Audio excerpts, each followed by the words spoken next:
Hello, I'm Dr. Sam Hancock of the Emerald Planet and Emerald Planet TV. We come to you on a week-to-week basis from Washington, D.C. in the United States as we look around the globe in 144 different nations, looking for those 1,000 best practices, the technology, services, and products that are making a difference as we move through the 21st century.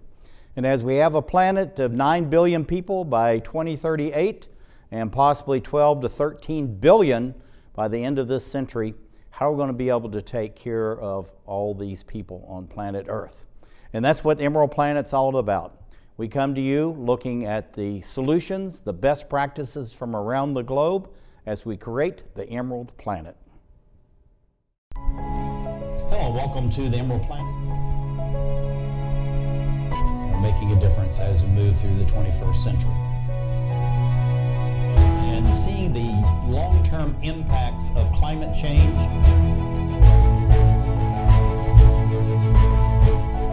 We're glad to have you. Thank you for being with us. We're looking at the continent of Africa. Africa on the move. Africa now has over 1 billion people, maybe 2 billion within the next 2 decades. It has one of the youngest population bases on planet Earth, and also it's developing at a very rapid rate. And we have a young lady that's been very much involved on the continent and has created a program called African Titans. And we're going to be talking about that over the next few minutes. Kimberly L. Fogg, she is founder and CEO of Global Sustainable Partnerships, but she's also the chair of the Women's Program Engagement Council. And Kimberly, welcome back to the Emerald Planet TV. Well, thank you so much, Dr. Sam. It's such an honor to be here with you, and I really appreciate you always looking out for me and for Global Sustainable Partnerships. I really appreciate you. Well, I'd like you to go ahead and talk about your Global Sustainable Partnerships, and then I'm going to ask you about WPEC, which is a new organization, and it's the first time it's been introduced on the Emerald Planet TV. But go back to your GSP. What is that? Our Global Sustainable Partnerships is an initiative. It's called Water is the Lifeline of Life, and we provide access to clean water to children in our primary and secondary schools, our orphanages, our households, our health dispensaries, and we're in one regional hospital. And one of the reasons that this is so important is because our children were just dying at an alarming rate of contaminated water. So we wanted to make sure that we were able to give them access to clean water. And now our kids, their grades have gone up. We've won 2 sanitation and environmental awards for our Merrill District schools. The kids are just doing extremely well because they're not sitting around with bugs in their stomachs anymore because of the access of clean water. That's absolutely fantastic. Now, the WPEC, this is new. Tell us a little bit about that. And as soon as we finish with that, let's really get into the heart of this as what is African Titans. Well, the Women's Program Engagement Council came about. I was invited to the African Trade and Global Summit back in 2018 in Washington, D.C. And I was a vendor talking to people about our global sustainable partnerships and trying to provide access to clean water for other communities throughout Africa. And it was bringing together a bunch of investors so that they could come and look at the different projects throughout the continent to see if there was an opportunity for them to invest in certain projects. Well, I noticed that there weren't any women that were invited to be a part of the conversation with the bankers and the investors. And I went to the CEO and I said that, you really missed a great opportunity because the women on the continent are really doing great things, and they need to have access to the bankers and the investors because they are the small, medium enterprises that are actually creating jobs within the country. And we wanted to make sure that they had opportunities to have a global presence. So that's how WAPAC came about. And so he says, well, we're going to have another conference in 2021. Can you do it? And I said, okay. And hence the Women's Program Engagement Council was created. That's absolutely fantastic. Now, looking at the map, this is really is a new movement as far as having Africa as the center of these maps. Usually it's just, one side or the other. But why is it so important that Africa now shows up in the center of world maps and it really belongs there and has its rightful place? Well, Africa really is the new emerging market, and there are so many economic opportunities within Africa because of all of the resources, all of the brain power, and now that people are looking at Africa as more of a global economy, people are starting to focus on that because there are new opportunities to go in and partner with businesses that are already created and investors going in there to create new opportunities. So Yeah, I think that's and why. then an interesting part about this is the discussion is Africa now is actually properly sized vis-a-vis the other continents, and this is something came out through the satellite studies, and that had been undersized for such a long time. So Africa really is taking its place, its rightful place as far as the world economy with the environment and also civil engagement. But it's a very diverse continent. There's 54 different nations. And so Africa is not a country and Africa is not a state. It really is its own continent. Absolutely. And 54 distinct different cultures, different languages. It's amazing. Yeah, and it's really it fits together perfectly with all the natural resources and the new energy from all this young population that's being made throughout the whole continent. But African Titans, women transforming a continent, and you have the extra label on that from within. What are African Titans? African Titans are the women that are emerging, that are like they're ambassadors now, they're members of parliament. We have two women presidents. For so long, women in Africa were viewed as victims of violence and not being able to work, unemployed. But there's an emerging new wonderful women who are now leaders, they're on boards. And that's the story that we're trying to tell. And we wanted to make sure that we also wanted to, the world to know that you have to look at women through a different lens because it's no longer the same. And so this is really turning into a documentary series.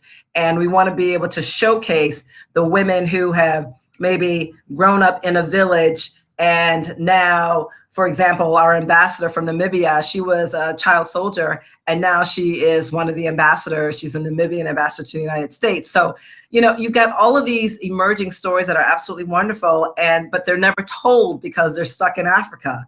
And so we are actually giving these women a platform so that they can have a global voice. Okay, And that's absolutely fantastic. yeah, Now, looking at absolutely. Africa Rising, what does that really mean and the importance of it?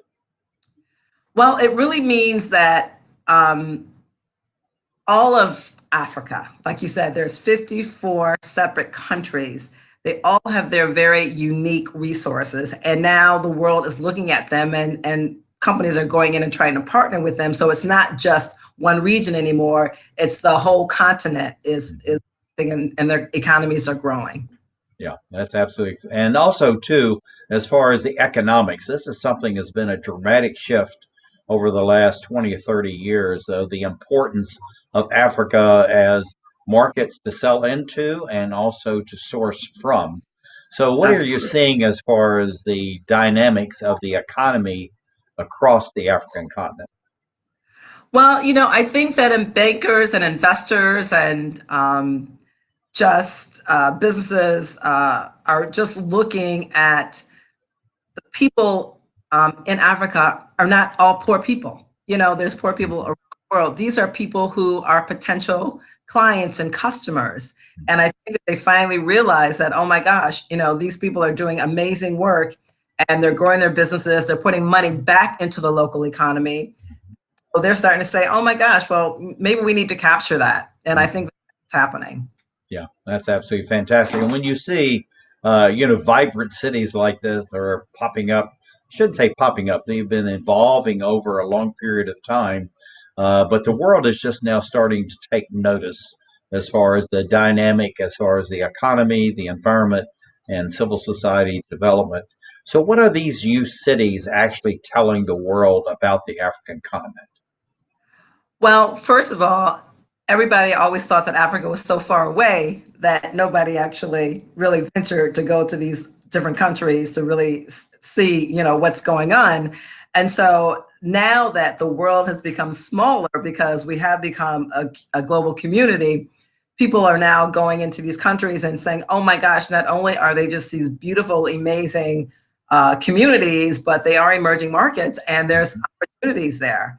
And part of what WAPEC is showing the world how beautiful Africa is and the opportunities that are available there and what we can do with partnering with people in the United States.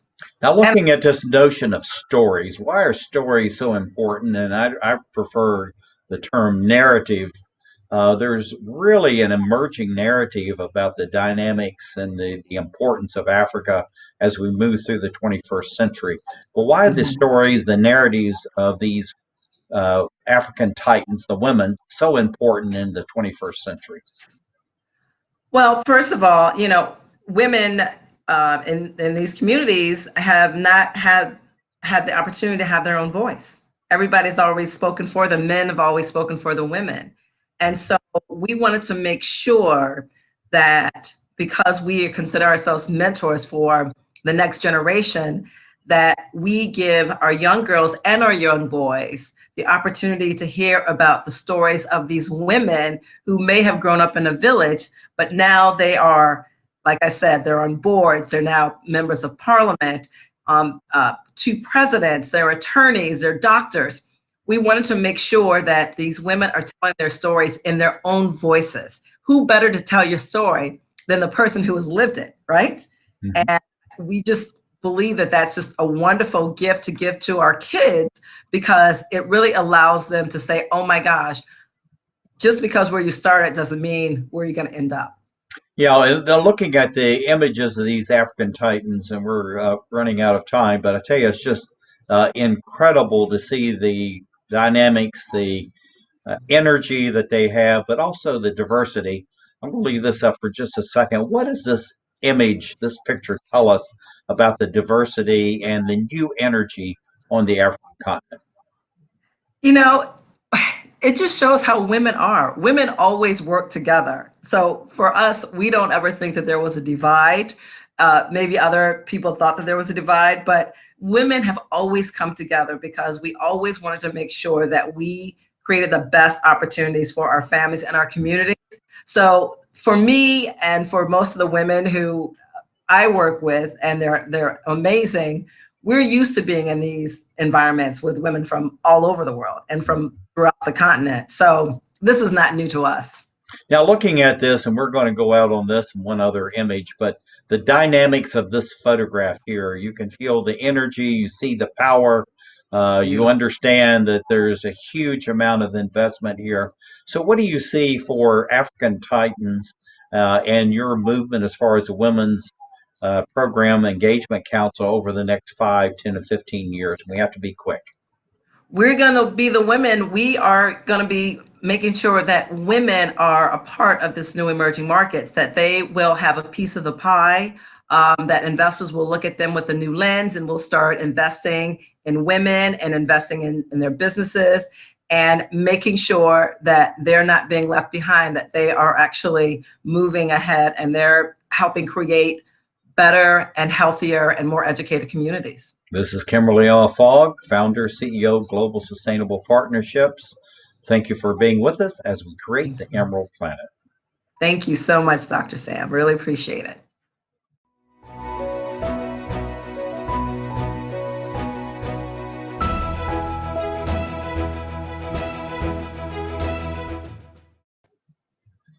We're talking about the continent of Africa, 54 nations, vibrant people, tremendous amount of natural resources, and having a great impact on the international economy, both on the continent and around the globe. We have someone that's coming on with us that's actually involved in this entire movement. This is Hellen Fissihaie, She's a CEO, Managing Director of F3 Global Advisory Group, LLC, and also part of the Women's Program Engagement Council. Hellen, welcome back to the Emerald Planet. Thank you. I appreciate you, and thanks for having me on again. It's always great to have you. Tell us a little bit about F3, and then we're going to ask you a short question about WPEC, and then let's get into the heart of what you're all about and what you're doing with F3 Global. Sure. F3 Global is a DC-based capacity building, strategic planning, and export management company. We primarily focus on the emerging markets in the US. And so we work with universities, governments, nonprofits, and private businesses to help scale, support, and develop both their staffing and their partnerships and their programming. Mm-hmm. Now, WPEC, this is something very new, but also equally important. Goes along with this whole notion of the African Titans. But WPEC, what is it doing and what is its vision? Sure. It's an organization primarily serving women on the continent and connecting the diaspora as well. So it's a platform that really looks at women from a different lens, looking at us more as titans of industry, titans of our communities, titans and leaders of innovation. And so this is an opportunity to take the narrative and move it forward into what we're really doing, becoming, and ultimately pursuing as women collectively, locally, as well as collectively in the diaspora. I think a couple years back, or a few decades back, the perspective of who women are, the roles that we played has extremely changed. And this is trying to bring that conversation today to where we really are and who we really are. Now, looking at yourself, you really are a leader. We've known each other now for a number of years, and it's just amazing the different programs you're involved in, conferences, seminars. Why is it so important for you personally to be engaged, not just on behalf of F3, but you to be engaged in the diaspora and the African women? Sure. For me personally, I am an African woman. I'm an African American woman. I'm a diaspora woman and a woman who was actually personally born and raised on the continent as well. And so all those levels and conversations of who I am is similar to many others as well. And I think it's important that we're part of the movement, we're part of the growth and opportunities that exist. And it's not a siloed effect. Collectively as women, I think we are the kind of linking pin to our communities. We're also the ones who open the floodgates of opportunities many times. And I think we have to move ourselves to the forefront and, speak our piece and be part of the conversation and sit at the table. So I think that's why I engage both from a personal perspective as well as a professional perspective. Yeah, that's absolutely fantastic. Looking at the education part of what you do, F3, and also the WPEC, why is it so important to have these networking events as well as education, whether it's in information technology, cybersecurity, business development? Why is it important to have all this for the women, both on the continent and the diaspora within the United States? Sure. I think it's important to definitely educate people, right? Because you don't know what you don't know, and that stands true for everybody. And you don't actually know if you're going to excel in that, industry or in that market unless you have information that's upfront and accurate to be able to make decisions and move forward. I've seen women who've never been in technology succeed faster than people who've been in that same industry for decades. And that's just with education. I've seen young kids who have never touched a piece of a product or entered a specific service. Once they got that knowledge, who excelled extremely quickly. And so I think education is really about first recognizing what you don't know, second, understanding how that plays a role, and then third, really recognizing where your skill sets fit there. And then ultimately it's about application. And if you can apply it, then you can definitely change your narrative. You can change your projection of where your future goes, and that of your families and communities as well. So from both a WPEC perspective and an F3 Global perspective, we find that education is pretty critical to everything. Now, looking at the group notion as far as the African people and wanting to collaborate. And this is something that's a very special trait that women have. Us men need to learn much more about it and use that technique ourselves. But why is it so important to have this group dynamic across every platform that you're involved in? Sure. For me, collaboration is at the heart of everything we do as an organization. We can only do so much of what we know and what skill sets we offer and have available to us immediately.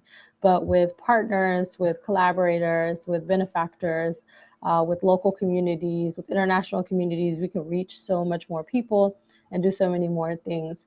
And it actually works better that way because we're able to brainstorm faster and solve solutions in a more practical and sustainable way and that are culturally appropriate. I think a lot of times from a US perspective, we go in and we have this dominant perspective and personality. And so it's the I know better than you know about yourself mentality. And so we try to move away from that and say, you know what, you know who you are, you know what your environment is.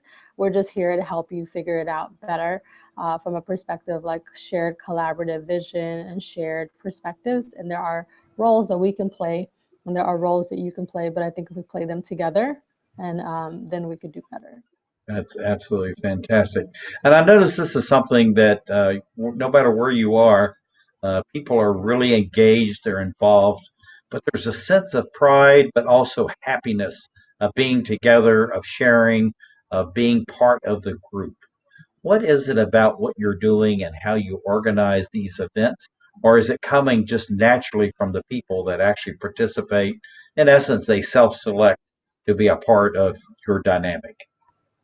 It's actually all of the above, right? Mhm. We're intentional about having conversations that include diversity at all levels. And it's not diversity in your traditional sense of gender or, ethnicity or anything like that. It's perspective, right? Mhm. Diversity in perspective and experience and knowledge and levels. And so when we put together events, we always try to have a diverse perspective so that way, if you're an audience member or a panelist, you feel connected somewhere. And so you're engaged and you're more interested in the conversations flow in a more genuine way. We also try to make sure that it's culturally appropriate to whatever the environment is. If they're younger, if they're older, if they're women, if they're men, or if they're other, whatever it is, we try to make sure that it's a fun environment where you can feel free to be yourself and say what you need to say it within a respectful way. And then we encourage people to just continue the conversation, right? But beyond just continuing conversations, we try to do everything with an intentionality of having impact and walking away with resources, skill sets, networks. So it's not just, oh, I came to a great event that F3 Global did and nothing else. It's, hey, I came to a great event, I learned something, I met someone else, and this is the problem that I had, and now I have a resource or a tool to help solve that. And our goal is always to give, and be part of something that's both collaborative and future oriented. And I think you see that with this panel that you have here. And I actually attended this. This was very well done. Many diverse perspectives that were discussed, open. And actually, it went much longer than what was really planned. And I found that in a lot of the events I've attended with you, is that most people there truly are on time. There's great discussion going on, but people just don't want to leave. What's the magic that you have in your meetings that people just don't want to go home? Yeah, so I love that you've attended plenty of our events, and so you have a true idea of like how these things really work. One of the things that's interesting is that we try to move away from this model of being late. So we try to start everything on time and work within the time frame that we've told people that we're going to do.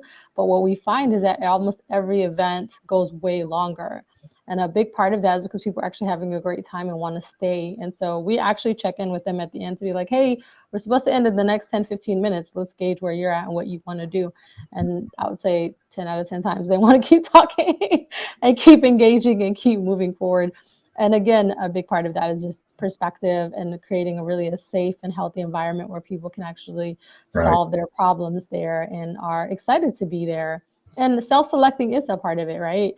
If you've attended one F3 Global event or anyone with our collaborators like WPEC, you find that the people there are genuine, they're fun, they all have a shared vision or a shared mission. And so it's nice to be amongst peers, whether you share the same experiences or not. Yeah, and just like being with this group right here, I mean, it's just fun to be there. People are relaxed, they're enjoying each other, but the conversations are very serious, and the networking that goes on long after this is also equally as serious because I get a number of people that will call me after one of these meetings, and then 2 years later, I get a call from that same person either saying, "This is what I did, this is something I've run into, I have a challenge." So how do you foster that networking so that it goes long after the event and people just, in a sense, have forgotten about it? It seems like these people never forget.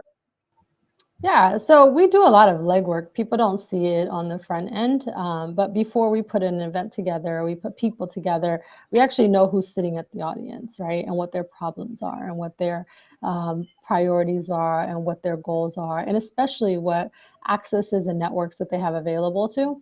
And so, whether it's during the event through conversations or after the event, I actually walk around, and so does my team, making conversations happen and pulling people together and making sure that people who we know have certain solutions, people that have that same problem, are able to meet. And even if it's an after effect, so let's say they physically weren't there or weren't available to make it, we actually do the legwork of connecting them. And so our whole goal is to be very intentional. And then we'll pull people like this together, like the OGA breakfast that you're currently showcasing.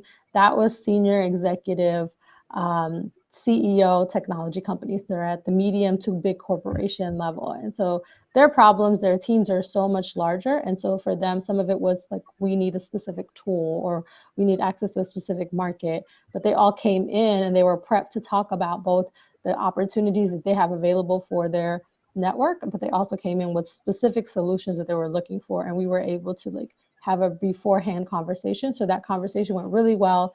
And a lot of those organizations now are, primes and subcontractors for each other and collaborators, and have introduced each other to, new opportunities and new business.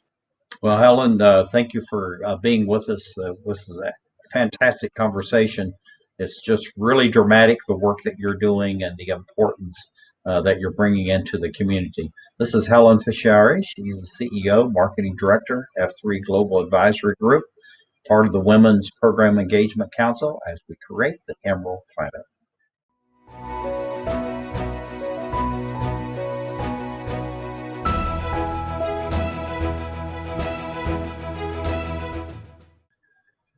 Thank you for being with us as we're looking at the African continent, as we call it, Africa Fast Forward, Africa on the Move. As a continent of 1.2 plus billion people are having great impact on the environment, economy, and civil society development around the globe. We have someone who's with us, Xoliswa Daku, CEO of Daku Group, also the Women's Program Engagement Council. And she's very much involved in new construction that's going on across the continent of Africa. Xoliswa, thank you, and welcome to the Emerald Planet TV. Thank you very much for having me, Dr. Sam. Tell us a little bit about your organization, Daku Group, and then we're going to show the viewers some of your activities and the fine work that you're doing, not only in South Africa, but throughout the continent. And thank you again for being with us. Thank you very much. I think Daku Group of companies, it's a combination of institutions that I've developed in the property development industry. Our major focus is integrated developments where we focus on mixed use development throughout the continent, and now with a global presence. And all what we do is to create spaces for people to work, live, and play. And we enjoy that and the simplicity that comes around that, which actually is connected to COVID-19 at the moment with people working from home. Well, this is a stunning photograph, and I really love this. When I saw it, I just said, I have to put it in the slide deck as far as showing you and the work that you're doing. Tell us a little bit about the dynamics that you have of Daku Group and the innovation, but also a little bit about the building styles that you've created to use not only in South Africa, but again across the continent of Africa? Well, the key dynamics is that with the changing environment within the property industry, where we have to focus mainly on, in terms of the prototypes that we're doing, we need to look at, especially within the continent, high density developments, because we've done quite a lot less in terms of that, where we actually utilize spaces to create more living environments, and actually also responding to the environment in terms of your green industry and ensuring that our buildings are energy efficient. So it's been quite exciting with most of the developments that have been involved, especially in the hotel industry, where we prioritize water savings, energy savings, and issues around generation of electricity from different means compared to currently pollution-related matters. And I think some of the critical problems that we're faced with relates to your policy and as well as also planning parameters that we have to adhere to. Not only in South Africa, for instance, in our environment in Africa compared to the US, we have what we call heritage. Most of our buildings are heritage related buildings, and we always have to observe that, whereas in America it's called the landmark. So those are some of the issues that we have to contend to, but we found social ways to deal around that, and I think to preserve the history as well around those buildings. That's why in most of those buildings we'll go with what we call social related economic developments, so that we can be able to respond to the history. Yeah, that's absolutely fantastic. Here you're at the office. Tell us about what it means to be a CEO of a company on the African continent as a female, and why is it so important to have this Women's Program Engagement Council to highlight the African Titans, which you are definitely one of those? I think, as I've said, that as much as we are involved in different industries, probably not only from a color perspective, but also from a continental perspective, women are still dealing with a lot of issues around gender-based violence, and then in most instances there's less showcasing of the strides they are making in terms of economic growth. And for us, it's about strengthening those global economic policies to actually recognize the strides that are being made by these African women to build the continent, because we've got lots of challenges in terms of densification, poverty alleviation, and as well as also enterprise development. And for us as YPAC, it's about strengthening that and actually showcasing those that are currently making a difference, so that you can create another tier of women in business. Problem is, the other thing that you have is the fact that as a woman leader, in most instances, as you know, that business has always been created, or culturally, matters which relates to works have always been created for men. So as a woman, you always have less recognition with regards to the work that you are doing. And as much as changes have happened in terms of your UN global policies and gender issues, but you still find that a Xoliswa will not be recognized as a property developer because it's a men's work or it's a men's world. So for us, it's also showcasing those different, for instance, the picture that we've shown now, it is definitely a New York development that I've been involved with coming all the way from South Africa and making sure that I'm part of a 26-story building in New York, which is focusing on creating spaces for commons, and as well as also creating spaces of worship and businesses in one environment. So for us, it's about showcasing that and saying that to an African child, you can do it throughout the world, but also for those global leaders, there are African leaders or women out there that are capable of changing the status quo in terms of how business is done, and they are able to grow these businesses into conglomerates. So work with them, partner with them, and that's what YPAC is about. I tell you, I think it's fantastic. Looking at this type of structure, what is going on here, and are these being expanded all over South Africa and the continent? And this Yes. is all being done through your companies, correct? Yes, yes. I think one of the critical things that you might understand when it comes to the continent, we still have infrastructure challenges, and as well as also our transport systems is still a work in progress. And with the portal frame that we are seeing, we're creating space, because one of the critical problems that are there with regards to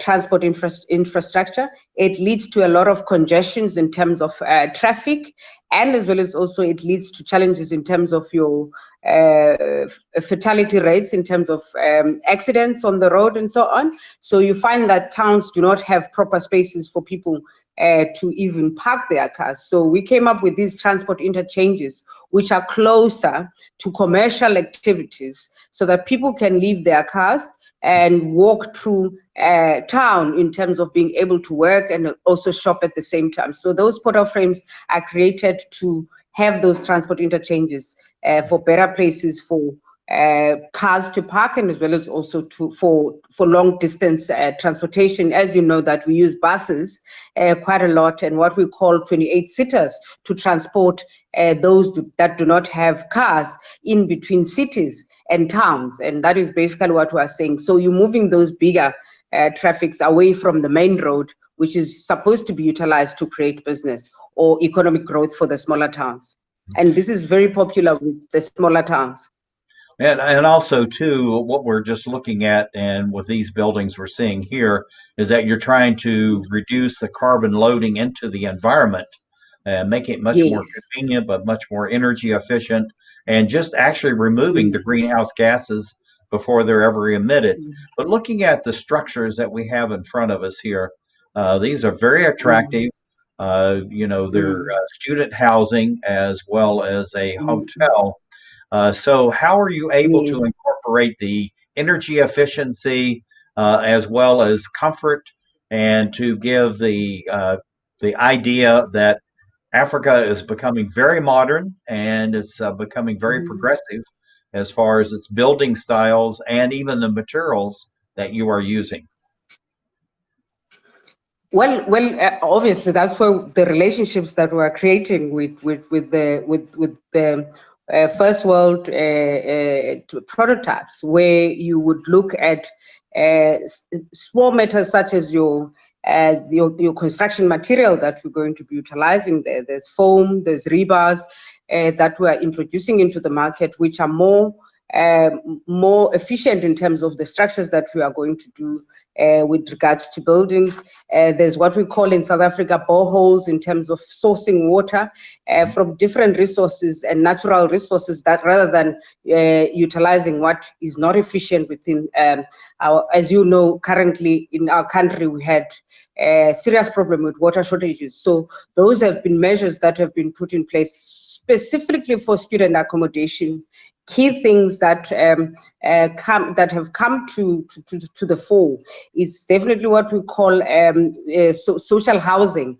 There's a new model that we've introduced, which is called social housing for students, where you actually try by all means with regards to your electrical connectivity. You work with government and the new regulated and efficient electrical prototypes, so that you are able to be cost effective in your building, but at the same time have prototypes that are utilized to avoid the wastage of electricity by students in terms of residences. So we've been working quite a lot with regards to international models. And as I've said, I'm not going to call the companies, but we work with international companies. We don't need to do that, but just looking at these structures, these are very lovely. But as you're moving about these different areas, one of the things that you're doing is actually trying to share about your organization, about women and leadership. But it's just amazing the type of work that you're doing, and the structures and the expansiveness of your activity. We only have about a minute left, so let's just go through these slides very quickly. What are we seeing here, and why are these important on the continent? As I've said, that our specialty, we're more into creating what we call infrastructure, and what we are seeing there, that was the World Cup infrastructure that was created to meet the demand globally. and as well as also creating hospitals, what you're seeing as well as a private hospital, and as well as also we work with the ports where we create warehouses to accommodate some of their functionalities.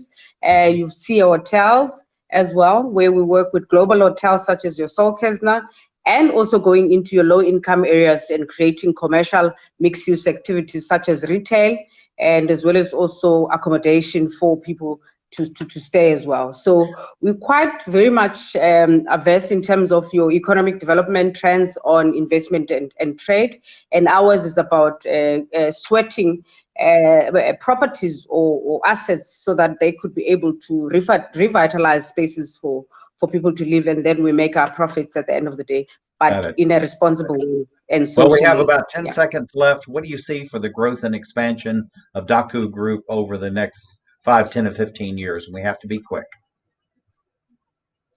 We're definitely going to enhance our presence, specifically globally, because we want the global world to see a different way of doing business compared to what we have noted at the moment, especially on mixed-use development. That's fantastic. Xoliswa, Daku, thank you for being with us as we create the Emerald Planet.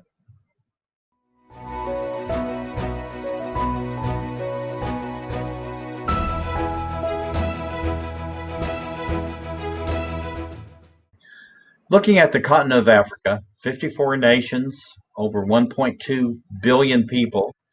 It's a very dynamic area, much growth, and yet the world doesn't really understand much about the African continent, and many of the old impressions and stereotypes are still very much alive. But we have someone coming with us. This is Effie Ukala, Esquire, founder of Interpret Her, and also she's part of the Women's Program Engagement Council. Effie, thank you for being on the Emerald Planet TV. Thank you. So glad to be here. Tell us a little bit about Impact Her. What is the mission and vision of this organization? I think in one word, it's really about financial inclusion for women in Africa. So Impact Her focuses on helping African female entrepreneurs, the small and medium-sized businesses that are owned by women, to build scalable businesses. We access them to markets and also give them access to institutional funding. We started as a result of the fact that about 70% of female-led SMEs on the continent are underserved. Now, what are SMEs? Small and medium-sized businesses. Okay, good. Thank you. Thank you. Are underserved or unserved by financial institutions. So we started Impact Her, or I started Impact Her, to help bridge that financing gap. Now, the WPEC, the Women's Program Engagement Council, why do you think that's so important these days as women are finding their voice, finding their footing, finding their place as far as business, but also with the environment and civil society development on the African continent? I think it's extremely important because all of those different activities that are helping women on the continent can't all happen in silos.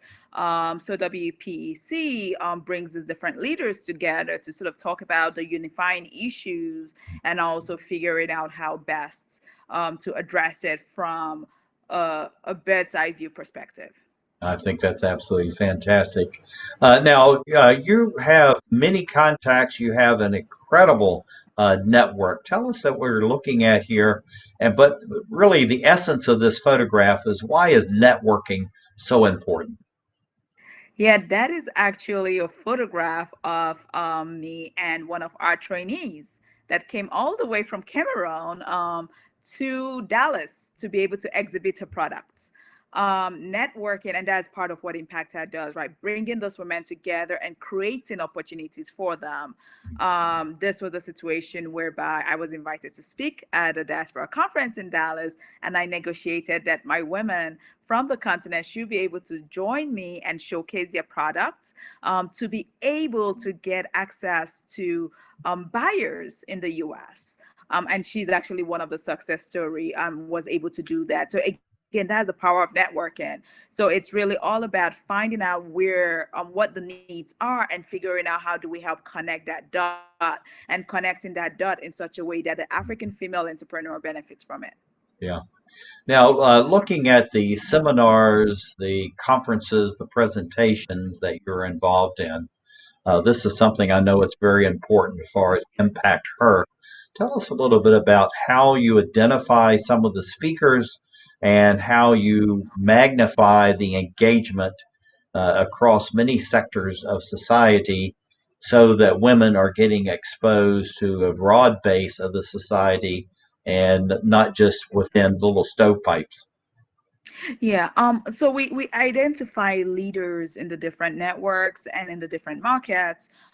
Because if the way I look at it, right, it's like if you look at a big corporation, it brings in the different expertise to the table. So that's also the approach we take here, where we're bringing different expertise, identifying the women that need the help and bringing that to them. So through this, we engage thought leaders, market leaders, as well as political leaders, because we believe that, while the work is being done to help those women from a business perspective, the ecosystem also has to be enabling for them. And who makes the ecosystem enabling? The governments, right? The government and the private sector. So we make sure we're engaging from all angles. Now, looking at the presentations and the numbers of people that are involved, particularly the women, it looks like that your movement, Impact Her, as well as the Women's Program Engagement Council, is expanding very rapidly across the continent. Yes, we are expanding across, and we're so lucky to be able to do that. We have trained women from 48 African countries now and counting. But obviously, we also focus on the impact as well. So we also have those close-knit discussions to be able to make sure that we're being able to work with them in a meaningful way that generates and ends up generating more revenue for them. Yeah, and this is something that's very important, that they actually participate, but then they can go back to their own home communities, actually even within their own homes, and share this information. And that's empowering for everyone. Yes. So looking at the knowledge base that you have a very extensive professional background. Why is it important that you share your story with these women who are sitting right in front of you? I think to me, I look at it from multiple approaches. The first one is the fact that while it appears that I have extensive experience, I actually also do learn from them.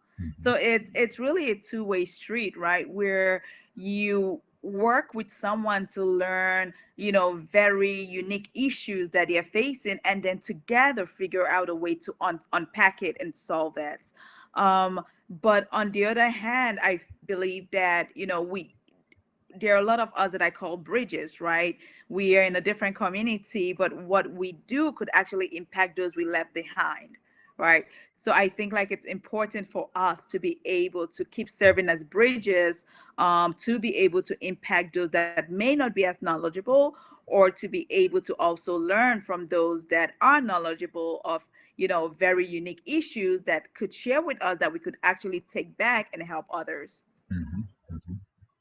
Yeah, and the diversity that you have across your various audiences is just absolutely amazing too. And of course, the African continent, 54 nations, thousands of different, tribal areas. So how do you bring all these people together? And what are you feeling, not only just what you're hearing and seeing, but what are you feeling as far as the dynamic of having this diversity coming together on a regular basis through Impact Her? I think it's incredibly important because women haven't done a great job at networking with each other. So that's the first bit. So we want to create a safe space for them to feel comfortable with sharing their business problems, their business ideas, and not looking at each other as competitors. Secondly, with the different countries, obviously, there are also different cultural idiosyncrasies. But at the same time, we feel that there is also a benefit in trying to create that supply chain within Africa. So you could have a situation where you have, and we've had this, a woman from Ghana meeting up with a woman from Nigeria and figures out, oh my God, I make bottles and you make lotions.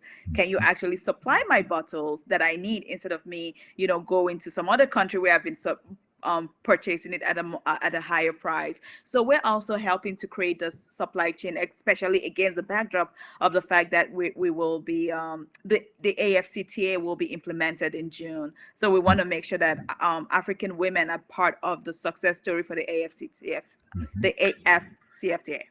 Yeah, and looking at this, this is a continuation of the same thought, a little different question.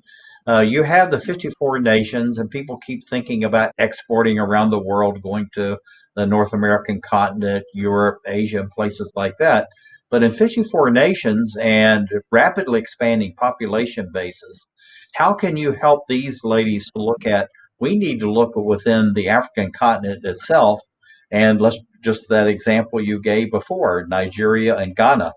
But there's 52 other nations that they could be dealing with. So how do you emphasize to them, don't just think about the United States, don't think about the UK or China, Japan, but think about our next door neighbors. Yes, and I think we've been emphasizing that to them through the network we've created, in that they are now beginning to form natural relationships, friendships. And I think that when those friendships solidify, or as people get to know each other and trust each other within the network, it's only natural for them to think about that person first in the neighboring country, or maybe, in a few countries away, as opposed to outside of the continent. But also what we've been talking to them about and helping them create is really working in groups, because to be able to satisfy the needs of maybe a neighboring country or another country in Africa, you have to be able to produce at scale. Right. And sometimes an individual may not be able to produce a scale. So what we've been doing is getting those people that work in the same sector to come together to be able to meet higher demands at scale, at the quality that is required, so that they are export ready. Now, looking at this photograph, I found this very interesting. It's dynamic. You have people raising their hand. Someone else says, oh my gosh, I thought about that same idea myself. Someone else with wonderment. It's interesting just in one photograph how you can see the cross sectors, but also the germination of new ideas within that room. How does that energize you, and how does that want to bring you back to the next 5 Impact Her conferences, seminars, and networking events? No, it really does. It's amazing you made that observation, and you basically said what happens during the trainings, because again, these are women from different sectors. So you find that sometimes one person asks a question and the other person has already experienced that issue maybe a year ago or a few months ago, and she already has the answer. So she's eager to share that experience with the others. So there's also, while you have the instructor to participant learning, there's also lots of peer learnings within that community. So how does this inspire me to want to do more of this?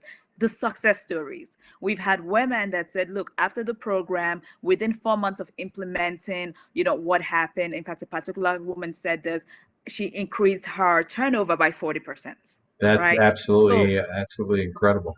That is enough for me to keep doing this. I'm going to end up with this, because this is a great poster moment with your logo and all that. But what is the dynamic? And we have about 20 seconds left. What's the dynamic among this type and diversity of women on the continent? What do you see for the next 5, 10, or 15 years for growth and development across the whole continent? We've got to be quick. I think it's tremendous. I think that Africa indeed is on a rise. I think that what those women will do will surprise us. There is a lot of interconnection going on the continent, lots of collaboration, and I think that it's really an exciting time for Africa. Fantastic. Effie Ukala, founder, Impact Her. Thank you for being with us as we create the Emerald Planet. Thank you.